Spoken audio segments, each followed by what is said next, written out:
Chapter 5. The chorus takes off the mask. It should have ended there.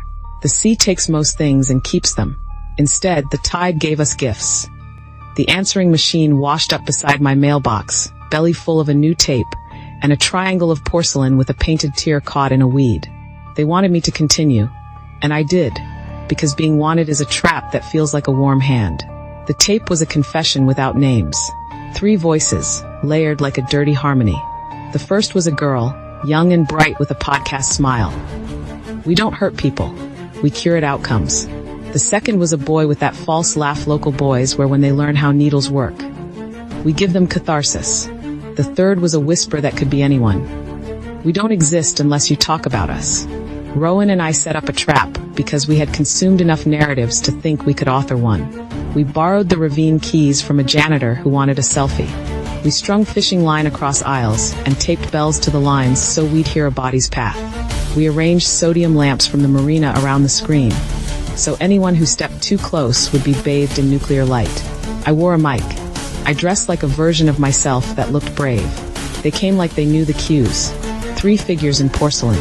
I expected a monologue, a motive, a speech about how violence was a thesis. They didn't give it. They divided, each taking a side aisle, silent except for the small squeaks their shoes made as bells trembled. We took down the one on the left first. Rowan yanked the line. The bells sang. The figure tripped and crashed. The mask popped off and skittered.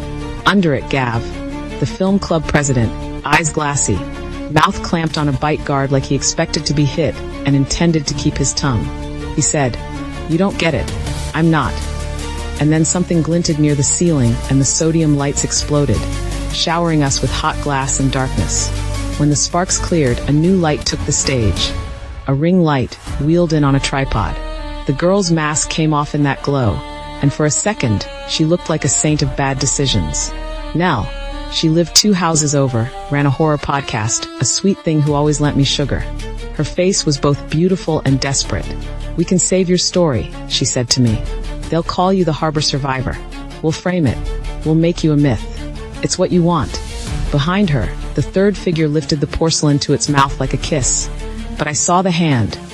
The pale scar along the thumb where I had once, years ago, held a blade too tightly and someone had grabbed me away just in time. My blood knew before my eyes. The third was someone who had been in my house enough to take small things without asking. Someone gentle with doors. Someone like me if I lived 2 inches to the left. "Who are you?" I said, but I already knew. It was the voice that curled around sentences like they were secrets. It was the whisper that became radio. They spoke through the mask, voice altered into charm. "I am the one who edits," they said. "I am the cut that makes you look interesting." I lunged. The bells screamed.